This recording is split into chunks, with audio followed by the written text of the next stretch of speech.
नमस्कार, आदाब। Crime petrol city crimes अध्याय के आज के एपिसोड में आप सबका स्वागत है। मुंबई जो 80 और 90 के दशक में अंडरवर्ल्ड का गढ़ माना जाता था, आज बदले वक्त की एक नई तस्वीर गढ़ रहा है। आने वाले वर्षों में मुंबई भारत का वो शहर होगा जहां भारत की पहली बुलेट ट्रेन दौड़ेगी। मुंबई की रफ्तार भारत के बाकी शहरों से हमेशा कई कदम आगे रहती है, लेकिन मुंबई में होने वाले अपराधों ने भी अब वो रफ्तार पकड़ ली है। बड़े शहरों के क्राइम रेट डेटाबेस में आज मुंबई का नाम टॉप 3 सिटीज में आता है और बच्चों के साथ होने वाले अपराधों का आंकड़ा मुंबई की स्थिति को और भी चिंताजनक बना रहा है।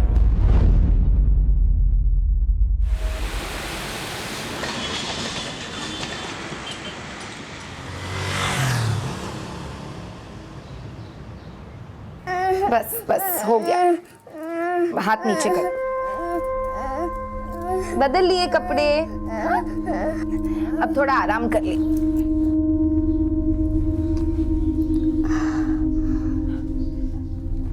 होमवर्क खत्म किया? नहीं, वो पेट में दर्द हो रहा है। पढ़ाई पे ध्यान दे। अगर इस बार तू अच्छे नंबर लाया ना तो तुझे साइकिल जरूर देंगे। मुझे साइकिल नहीं चाहिए। साइकिल क्यों नहीं चाहिए? तुझे तो हमेशा से साइकिल चाहिए थी ना। क्या हुआ सुमित? साइकिल क्यों नहीं चाहिए तुम्हें? हाँ, आओ यहाँ पे, आ जाओ। देखो, इस बार पापा तुम्हें पक्का साइकिल दिलाएंगे, उसमें इतना दुखी होने की जरूरत नहीं है। अरे कोई ऑटो को बुलाओ, मुझे लेने गया है।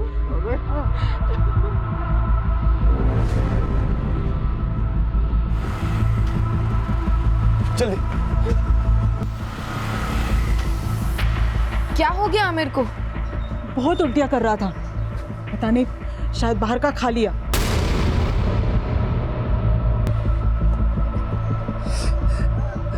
पापा, पापा मुझसे गलती हो गई। पापा, पापा मुझे माफ कर दो।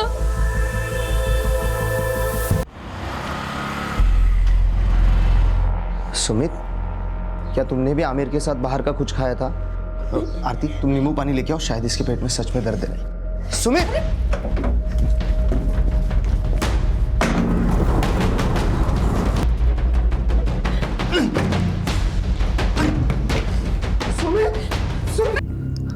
नर्स, आप प्लीज थोड़ी देर बाहर वेट कीजिए, मैं भी आपको चेक करके बताता हूँ। क्लीजिंग की तैयारी करो जल्दी। सुमित बेटा, आँख खोल, आंखें खोल बेटा। डॉक्टर, आमिर कैसा है? आप घबराइए मत, आपका बेटा अब खतरे से बाहर है। हालांकि उसकी जान भी जा सकती थी, लेकिन हमने उसे बचा लिया। ये एक पुलिस केस है तो मुझे कुछ। डॉक्टर, हम आमिर को घर लेकर जा सकते हैं? आप ले जा सकते हैं, मगर ये शबनम, तुम जाकर आमिर का ध्यान रखो, मैं रिक्शा लेकर आता हूँ। पापा, सॉरी। सॉरी क्यों बोल रहा है बेटा? क्या बोल रहा है तू? सुमित, आंखें खोल। मैं और हाँ? आमिर जहर। हट जाओ सुमित! सुमित!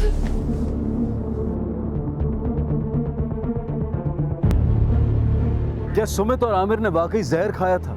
अगर हाँ, तो 10-12 साल की उम्र के बच्चों ने ऐसा कदम क्यों उठाया? क्या ये नासमझी भरा कोई डरावना खेल था, या उन मासूम जिंदगियों की कोई कड़वी सच्चाई जो जिंदगी को नहीं, मौत को दस्तक देना चाहती थी? आखिर ऐसा क्या हुआ था जो उनके माता पिता को भी भनक नहीं लगी और 2 मासूम जिंदगियां एक ऐसी दहलीज पर आकर खड़ी हो गईं जहां सिर्फ सवाल ही सवाल थे, और ऐसे सवाल जो किसी के भी रोंगटे खड़े करते। क्या कमी रह गई थी हमारे पालन पोषण में जो सुमित ने ऐसे। डॉक्टर साहब, सुमित मेरा बेटा, क्या हुआ उसे? देखिए, सुमित ने जहर खाया था। हमने उसके शरीर से टॉक्सिन्स फ्लश आउट तो कर दिए, लेकिन वो अब भी खतरे में है। हमें पुलिस को इन्फॉर्म करना होगा, क्योंकि सुमित ने सिर्फ जहर ही नहीं खाया, बल्कि इज अ विक्टिम ऑफ। क्या साहब? सुमित का शारीरिक शोषण हुआ है। किसी ने जबरदस्ती उसके साथ अनैतिक संबंध बनाया है। Excuse me.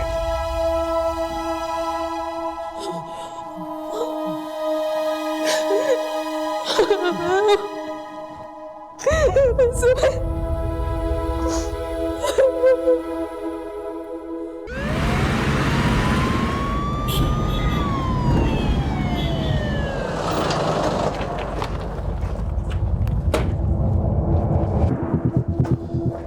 जो सुमित नाम का बच्चा लाया गया था उससे इन्फेक्शन पूरी बॉडी में फैल चुका है।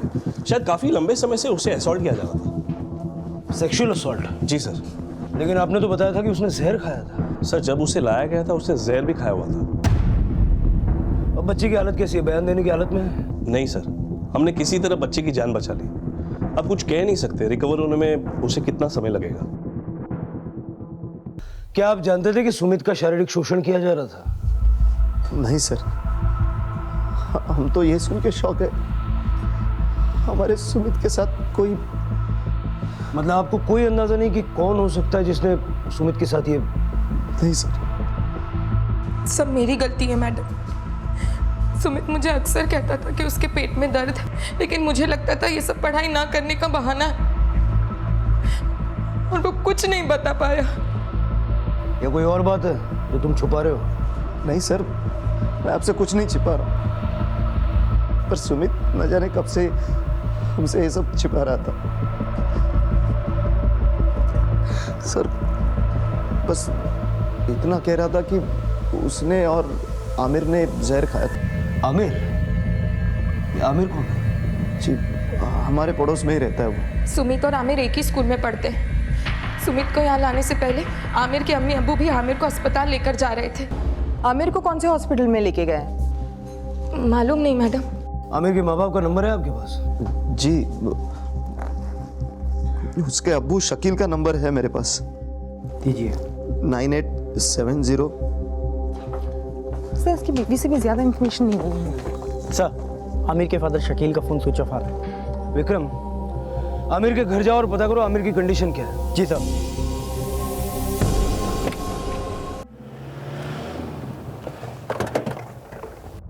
हाँ बोल विक्रम। सर, आमिर के घर पे ताला लगा हुआ है। इसका मतलब वो लोग भी हॉस्पिटल में ही होंगे। वैसे भी रात बहुत हो चुकी है, सुबह होते ही उनसे बात करेंगे। ठीक है सर।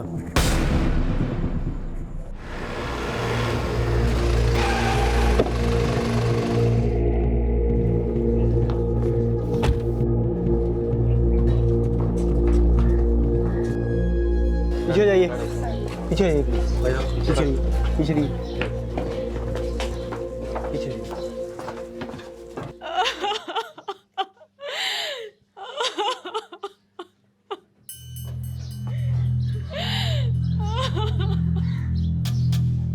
विक्रम, देखो ये इतनी डरी हुई क्यों है? जी सर। आमिर, मेरा बच्चा कहाँ गया? आमिर, मेरे बच्चे को ला दो। मेरा बच्चा आमिर, आमिर।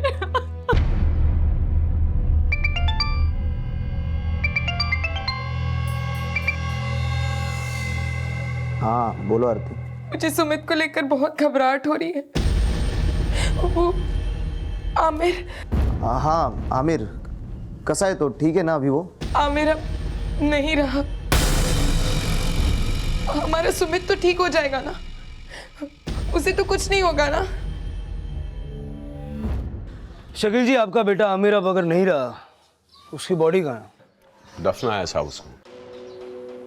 आपने आमिर को दफना दिया और पुलिस को इन्फॉर्म तक नहीं किया। आपको बता देने से मेरा बेटा जिंदा नहीं हो जाता साहब। वैसे भी आपको यहाँ किसने भेजा? क्यों आया आप लोग यहाँ पर? आमिर की मौत जहर खाने से हुई थी। ये पुलिस केस है। उसने कोई जहर नहीं खाया, उसने बाजार से कुछ उल्टा सीधा खा लिया था। उसकी वजह से उसको उल्टियाँ होने लगी।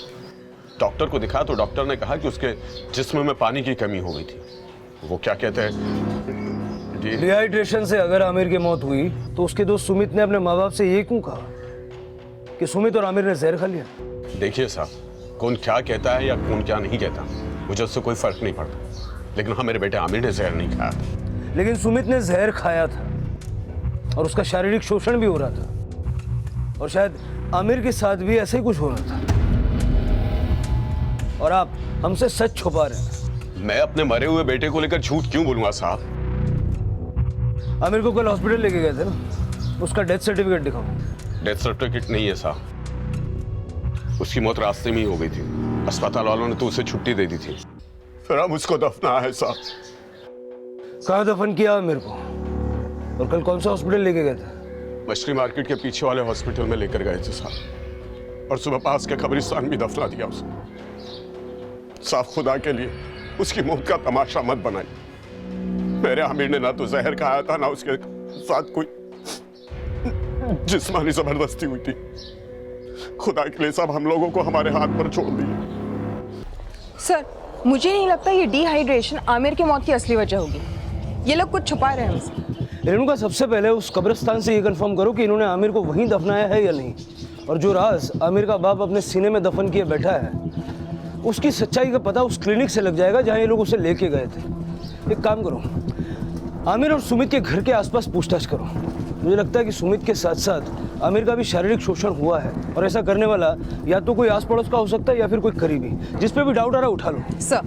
ठीक। हाँ विक्रम, क्या हुआ था सुमित की मां को? सर, वो आमिर की मौत को देखकर घबरा गई। उसे लगा कहीं सुमित भी। सुमित कैसा है? सर, वो अभी बेहोश है।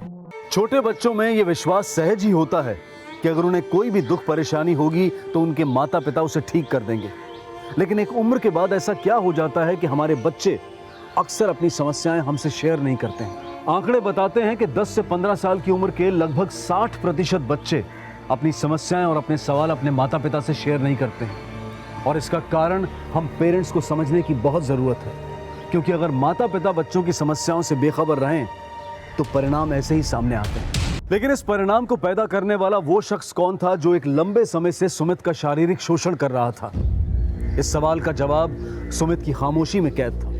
और यह सवाल भी खड़ा हो रहा था कि क्या सुमित का दोस्त आमिर भी इस तरह के शोषण का शिकार हो रहा था, और क्या उसने वाकई में सुमित के साथ जहर खाया था? इस केस ने पूरे इलाके में सनसनी पैदा कर दी थी, क्योंकि ये केस इतना संवेदनशील था कि पुलिस की एक चूक भी भारी पड़ सकती थी। इसलिए इस तनावपूर्ण स्थिति में पुलिस पूरी एहतियात बरत रही थी, जिसने इस केस की इन्वेस्टिगेशन को और भी मुश्किल कर दिया था। हाँ रेणुका। सर, कब्रिस्तान में पता किया, आज सुबह 6 बजे आमिर को वहां दफनाया गया था।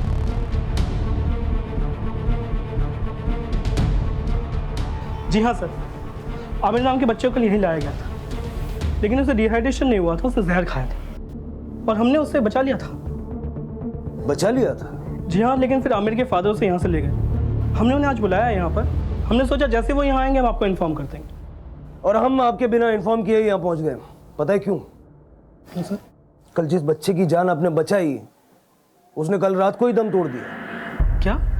जिस बच्चे ने जहर खाया था उसे आपने हमें बिना इन्फॉर्म किए रिलीज कर दिया। क्यों? सर मत झुकाइए। आमिर ने सिर्फ जहर खाया था, उसे फिजिकली मॉलेज भी किया था। मॉलेज? सर, मैंने ऐसा कुछ चेक नहीं किया। मैंने सिर्फ उसकी बॉडी से पॉइजन फ्लश आउट किया था। हम आपकी डिग्री फ्लश आउट कर देते हैं। विक्रम, जरा चेक करो कौन सी कॉलेज में पढ़ के ये डॉक्टर बने और ये क्लिनिक चलाने का परमिशन इनको कहाँ से मिला। जी सर। सर, मुझे लगता है आमिर के साथ भी सुमित की तरह फिजिकल असॉल्ट हुआ होगा। शायद इसलिए बदनामी के डर से आमिर के पेरेंट्स ने हमें बिना बताए उसे दफना दिया। डर से या किसी और वजह से? आमिर के बाप ने शान पट्टी तो की है, अब आमिर का पोस्टमार्टम करने के लिए हमें बहुत मशक्कत करनी पड़ेगी।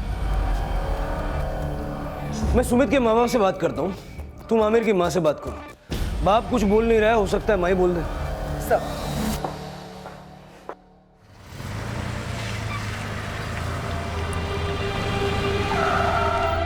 रविंदर जी, जो कुछ भी हुआ उससे तो बदला नहीं जा सकता, लेकिन आपके बच्चे के गुनहगार को बख्शा नहीं जाएगा। आमिर का सच उसकी मौत के साथ दफन हो गया और सुमित इस वक्त बयान देने की हालत में नहीं है।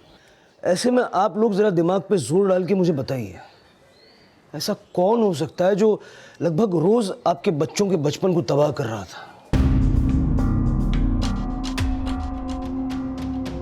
आप लोग वाकई में नहीं जानते या आप भी आमिर के माँ बाप की तरह सच बताने से डर रहे हैं? हम तो ये सोच सोच के डर रहे हैं कि हमारा बच्चा पहले जैसा कब होगा। हमें लगता था उसका पढ़ाई में दिल नहीं लगता, पर हम पढ़ाई में दिल नहीं लगता मतलब स्कूल जाने से मना करता था? हाँ साहब। और आमिर और सुमित दोनों एक ही स्कूल में पढ़ते हैं? जी। कहीं ऐसा तो नहीं कि कोई उनके साथ स्कूल में या फिर स्कूल से जुड़ा हुआ कोई शख्स उनके साथ ये सब कर रहा था? हो सकता है सर। हाँ, मुझे एक बार उसके ट्यूशन टीचर का फ़ोन आया था। Tuition teacher? जी। क्या नाम? जी, उनका नाम जयदेव शास्त्री है। सुमित और आमिर दोनों उन्हीं से ट्यूशन पढ़ते थे। एक दिन उनका फ़ोन आया, सर हम लोग भी सुमित को समझा समझा कर थक गए, लेकिन वो समझता ही नहीं। रविंद्र जी, ये सिर्फ सुमित की ही बात नहीं है, उसके दोस्त आमिर का भी यही हाल है। तो आपने आमिर से या उसके माँ बाप से बात की?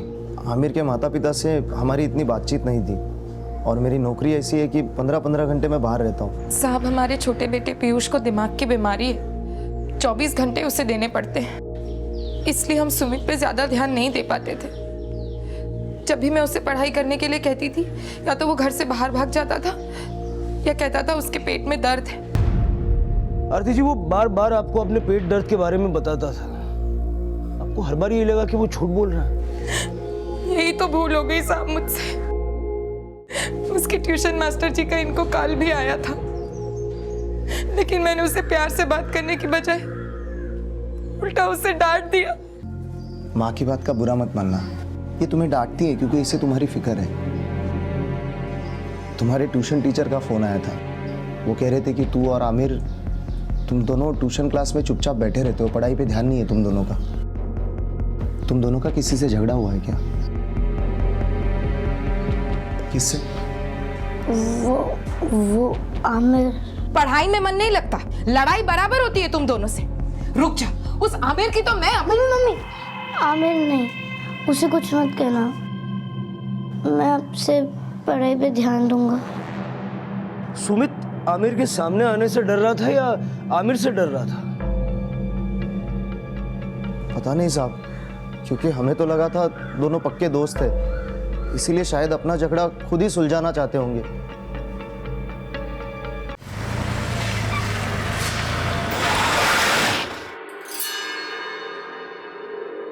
क्या बात है मैडम, आप लोग फिर से आ गए? देखिए, हम अपना काम कर रहे हैं, आप बीच में दखलंदाजी ना करें, यही बेहतर है। मुझे आपसे बात करनी है। मैडम, बहुत गहरे सदमे में है वो। ये सदमा इन्हें दिया किसने, ये जानने के लिए मुझे इनसे बात करनी है। देखिए, हमें पूरी हमदर्दी है आपसे। अब आमिर तो वापस नहीं आ सकता। क्या आप नहीं चाहते कि आपके बेटे के गुनहगारों को सजा मिले? मैडम, क्यों आप हमारे जख्मों पर नमक छिड़क रही है? आप लोगों को जो जानना था उन सवालों के मैं जवाब दे चुका हूं। जो जवाब थे वो सारे झूठे थे शकील जी। मतलब? जिस क्लिनिक में आप आमिर को लेके गए थे, वहां के डॉक्टर ने बताया कि उसने जहर खाया था। हमें इसका अंदाजा है कि आपने झूठ क्यों कहा।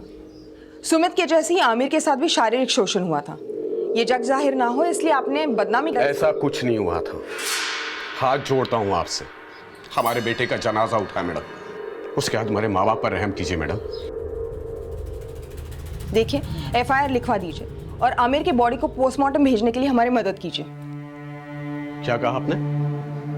क्या चाहती है आप चाहती है कि मैं अपने दफन किए हुए बेटे को उसकी कब्र से निकालकर उसके जिस्म को चीर फाड़ करने की इजाजत दूं आप लोगों को? मैं ऐसा कभी होने नहीं दूंगा। मेरे बेटे के जिस्म को हाथ नहीं लगाने दूंगा।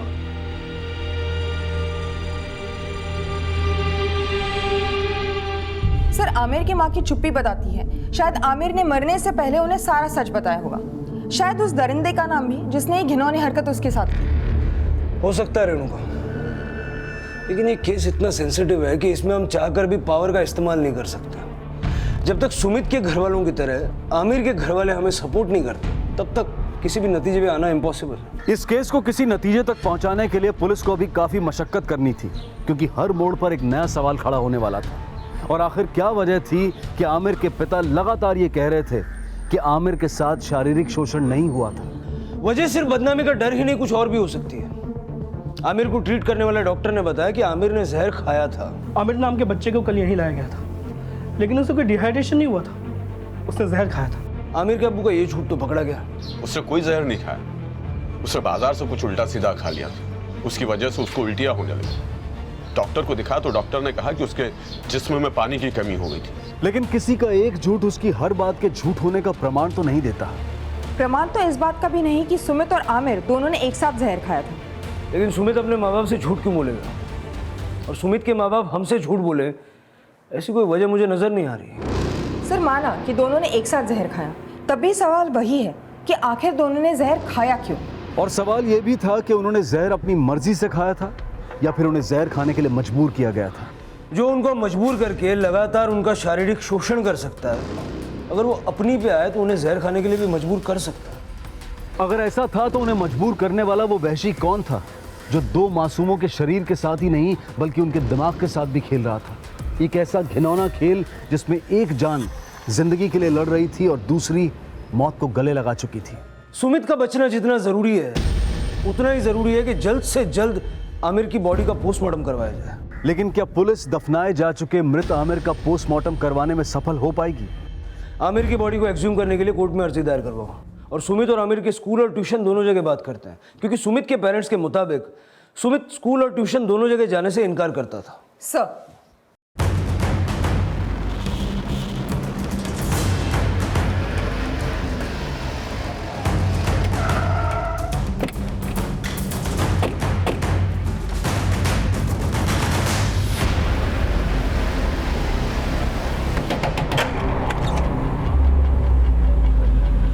जी सर, मैंने सुमित की कंप्लेन नहीं की थी, बल्कि अपना कंसर्न शेयर किया था उसके पेरेंट्स से कि उसका पढ़ाई में बिल्कुल मन नहीं लग रहा है। सुमित और आमिर दोनों बच्चे आपके पास पिछले 3 महीने से ट्यूशन पढ़ रहे थे। दोनों शुरू से ऐसे थे? सर, ये पहले पढ़ने में काफ़ी फोकस थे, उसके बाद इनका बिहेवियर काफ़ी चेंज हो गया था। ये कोई टाइम है आने का? लेट क्यों होगा तुम दोनों? चलो ठीक है, बैठो। सर, मुझे लगा कि उन्हें कुछ तो प्रॉब्लम है, इसलिए मैंने उनके पेरेंट्स को कॉल किया। आपने बताया कि आमिर और सुमित दोनों पढ़ाई में शुरुआत में फोकस थे और बाद में उनके बर्ताव में चेंज आया। ये बदलाव कब आया? एक मिनट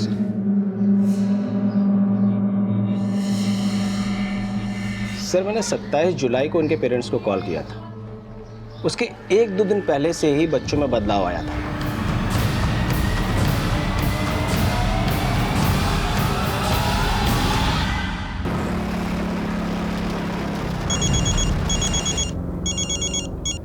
बोलो रेणुका। सर, सुमित और आमिर के क्लासमेट्स और टीचर्स से तो कोई इन्फॉर्मेशन हाथ नहीं लगी, लेकिन प्रिंसिपल ने बताया करीब 3 महीने पहले एक टीचर को रेस्टिकेट किया गया गर्ल स्टूडेंट के मोलेस्टेशन चार्जेस पर, और वो उसी जगह रहता है जहां आमिर और सुमित रहते हैं। नाम क्या है उस टीचर का?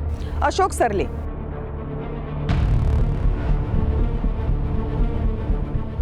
आइए अशोक जी, बड़ी तारीफें सुन रहे हैं हम आपकी। कैसी तारीफ सर? तारीफें सुन रहे हैं हम आपकी उस स्कूल से जहां से आपको निकाला गया। आप क्या बोल रहे हैं सर? मुझे कुछ समझ में नहीं आ रहा है। 27 जुलाई से 16 अगस्त तक क्या शौक फरमा रहे थे आप इन बच्चों के साथ? साहब, ये कौन बच्चे हैं सर, और किस शौक की बात कर रहे हैं आप? कुछ वैसा ही शौक जो आपने अपने स्कूल में मानसी, शिल्पा और सोनम के साथ फरमाने की कोशिश की और जिसके चलते आपको अपनी नौकरी से हाथ धोना पड़ा। हाँ साहब, वो लड़कियों के साथ मैंने लेकिन साहब उसके लिए मुझे सस्पेंड कर दिया था साहब स्कूल से, और 27 जुलाई को तो मैं मुंबई में भी नहीं था साहब। ये लड़कों के साथ मैंने कुछ नहीं किया साहब। अच्छा, लेकिन जयदेव शास्त्री तो कुछ और ही बोल रहा है तेरे बारे में। कौन जयदेव शास्त्री साहब? जिसके पास ये दोनों बच्चे ट्यूशन पढ़ने के लिए जाते थे। जयदेव शास्त्री तेरे घर से ज़्यादा दूर नहीं रहता है, याद आया कुछ? हाँ साहब। चल विक्रम, डंडा छोड़, पेन उठा और बयान ले, किसको याद आ गया सर?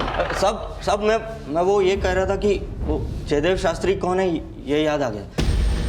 पेन रख दे विक्रम, डंडा ही उठा। नहीं साहब, माफ कर दो साहब, मैंने कुछ नहीं किया साहब, मैंने कुछ नहीं किया है साहब। ये लड़कों के साथ मैंने कुछ नहीं किया है साहब। मैं घर जाने दो साहब, टीचर हूँ साहब, मैंने कुछ नहीं किया, मेरा यकीन करो साहब। साहब जाने दो साहब।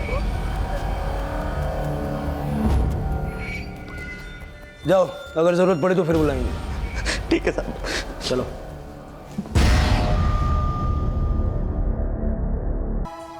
पापा मुझे माफ कर दो। स्कूल नहीं जाएगा, पढ़ाई नहीं करेगा तो तेरे बप्पा भी तुझे नहीं बचा पाएंगे। अब स्कूल नहीं जा रहा तो वक्त पे नहा तो ले। संभालो अपने आप को, खा लो कुछ। पुलिस को कुछ भी नहीं बताया उन्होंने। मुझे पक्का ऐसा लग रहा है कि आमिर ने उनको उस राक्षस का नाम बताया होगा।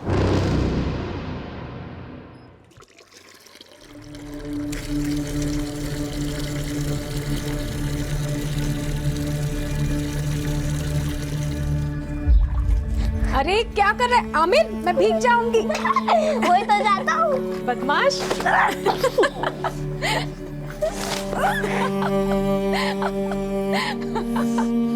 बदमाश। बहुत बुरा लगता है ना दीदी, जब कोई हमारी जिंदगी से चला जाता है, जिसके बिना हमारी जिंदगी एकदम खाली, एकदम सूनी। मैं अभागन तो अपने बेटे का मन नहीं पढ़ सकी दीदी, लेकिन क्या आपको भी कभी एहसास नहीं हुआ कि आमिर किस तकलीफ से गुजर रहा था? शबनम, और कितनी देर पानी भरोगी? चलो घर के अंदर। आमिर के माता पिता से भी पुलिस को कोई सहयोग नहीं मिल रहा था और सुमित बयान देने की हालत में नहीं था। वहीं सुमित के इलाज का खर्चा उठाना उसके माता पिता के लिए एक कड़ा संघर्ष बन गया था। तभी एक एनजीओ द्वारा एक मुहिम चलाई गई जिसमें इलेक्ट्रॉनिक और सोशल मीडिया के द्वारा सुमित के लिए चंदा मांगा जा रहा था और ये केस मीडिया की काफी सुर्खियां बटोर रहा था। देखिए, मुझे पुलिस से कोई शिकायत नहीं है। मैं बस इतना कहना चाहता हूँ कि आजकल के माहौल में सिर्फ लड़कियों को नहीं, लड़कों को भी खतरा है। मेरे बच्चे के साथ जो हुआ वो किसी के बच्चे के साथ नहीं होना चाहिए। अगर आपके बच्चे के बर्ताव में अचानक कोई बदलाव आता है तो आप उसे गंभीरता से लीजिए। आप जानने की कोशिश कीजिए भीतर तक कि उसे हुआ क्या है। आप अपने बच्चों के दोस्त बनिए, इतने अच्छे दोस्त कि वो आपसे कोई भी दुख, कोई भी तकलीफ छिपाए नहीं। और बच्चों में एक भावना हमेशा बुलंद रहनी चाहिए, पापा सब ठीक कर सकते हैं, मम्मी सब ठीक कर सकते हैं।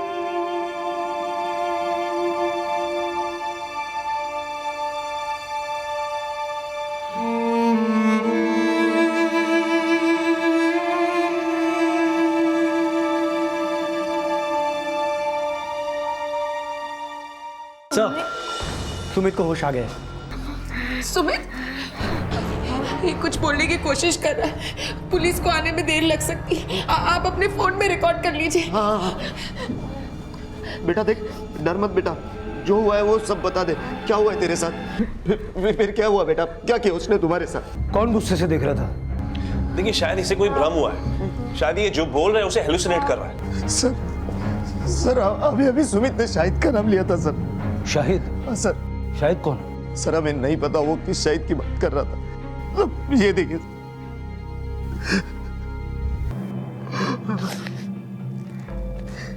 सुमित के बयान के आधार पर अब उसके अपराधी शाहिद को ढूंढने के प्रयास किए जा रहे थे, पर सुमित की हालत दिन ब दिन बिगड़ती जा रही थी और इससे पहले कि पुलिस सुमित के अपराधी शाहिद को आइडेंटिफाई कर पाती, सुमित ने आखिरकार दम तोड़ दिया। ठीक है ना?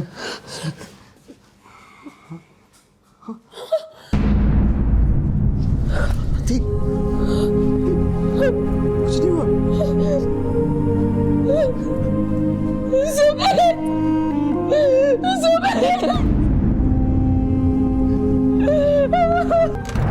सर, कोर्ट ने हमें एग्जामिनेशन की परमिशन दी है। अब हम आमिर के बॉडी का पोस्टमार्टम करवा सकते हैं।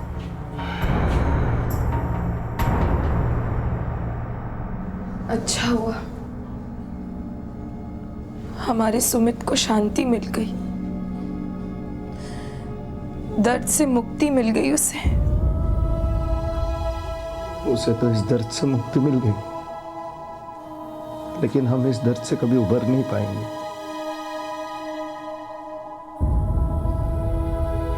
सुमित, तेरे मम्मी पापा तुझसे बहुत प्यार करते हैं। आज मैं तेरी कसम खाकर कहता हूं, तेरे गुनहगार को मैं छोड़ूंगा नहीं, तुझे न्याय दिला कर रहूंगा। सुमित,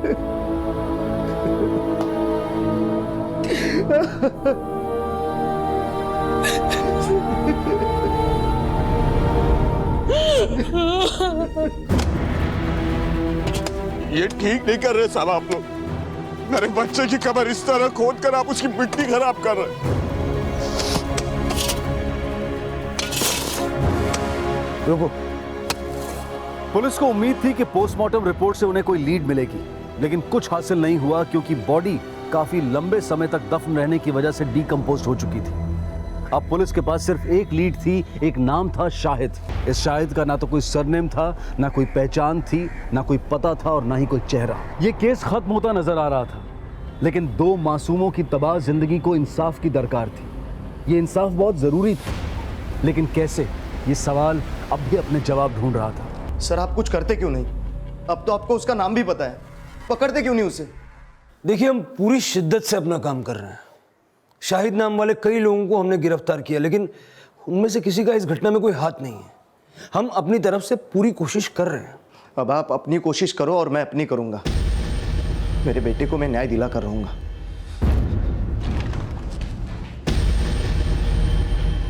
शाहिद कौन था, इसका पता लगा पाना समंदर में सुई ढूंढने जैसा प्रतीत हो रहा था। और अब आमिर की मौसी ज़ारा से यह पता लगाने की कोशिश की जा रही थी कि क्या कोई शाहिद नाम का शख्स आमिर के परिवार से जुड़ा व्यक्ति तो नहीं था। आप अकेले रहते हैं? मेरा मतलब है आपके पति आपके साथ नहीं रहते क्या? कई साल पहले वो दुनिया से रुखसत हो गए। मैंने अकेले अपने बेटे की परवरिश की है। वैसे आपका बेटा है कहाँ? दिखाई नहीं दे रहा। उसके मामा के यहाँ लखनऊ गया है। आपके पूरे परिवार या दूर रिश्ते में कोई ऐसा है जिसका नाम शाहिद हो?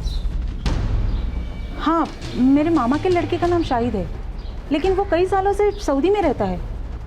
आप शाहिद के बारे में क्यों पूछ रही है? सर, आमिर के परिवार का किसी भी शाहिद नाम के इंसान के साथ कोई लेना देना नहीं है। हाँ, एक शाहिद है, लेकिन वो कई साल से सऊदी में रहता है। मुझे लगा था कि ज़ायरा से कोई लीड मिलेगा, मगर जब... ज़ायरा कौन? सर, आमिर की अम्मी शबाना की बहन। वो विडो है और अपने 19 साल के बेटे मुजाहिद के साथ आमिर के बगल वाली गली में रहती है। क्या नाम बताया? ज़ायरा। नहीं, उसके बेटे का क्या नाम बताया? मुजाहिद।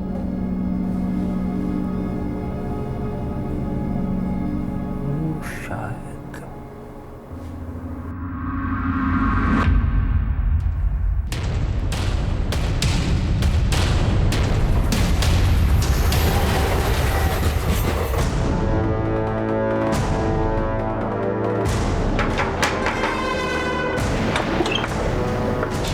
मुजाहिद है?